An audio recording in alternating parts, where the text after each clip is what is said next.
بس أخذنا قهوة أزيته شو خذها جايب هاي بيبي يعني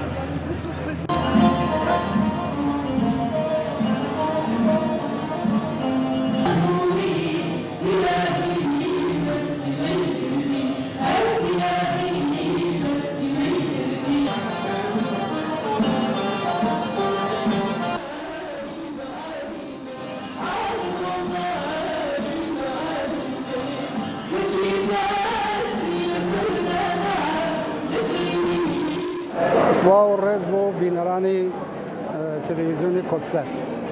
ئەمڕۆ ڕۆژی جمعە دەواقع 28 مای فەڤریە 2025 لە شاری مەریوان دەواقع بەرنامەیە خەڵاتی ماندی بەڕێوە دەچێت. من زۆر بەختەوەرم کە ئەو ئەفتخارە نەسیبی من بوو کە ئەمساڵ ئەم خەڵاتە بە من اختصاص بدرێت.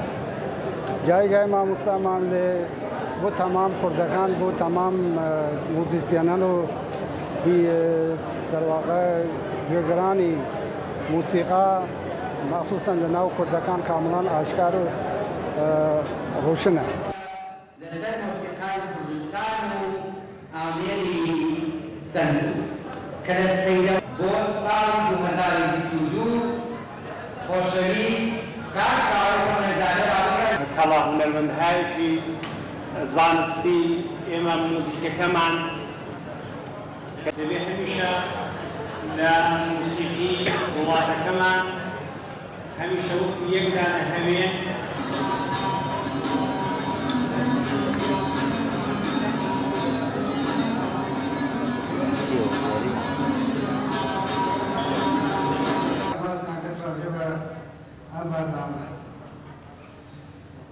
بەڕاستی بەڵام ئایانی چای بۆڕوان وایە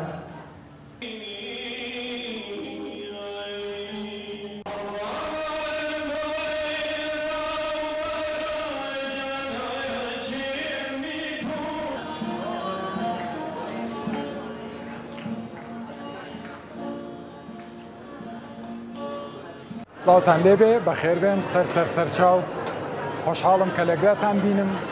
شاشەی کورتزات هەمیشە سەرماندوێتی کە ڕێز لە هونەرمەندانەگرێ و بەدەم هونەرمەندانوێ. ئەمساڵ وا بڕیاردرا ناوەندیمان بێ وا بڕیاریدا کە ئێمە بکا بە نوێنەری خۆی بۆ ئەوە کە خەڵاتی مامرێ لە مەریوان پێشکەش بکەین.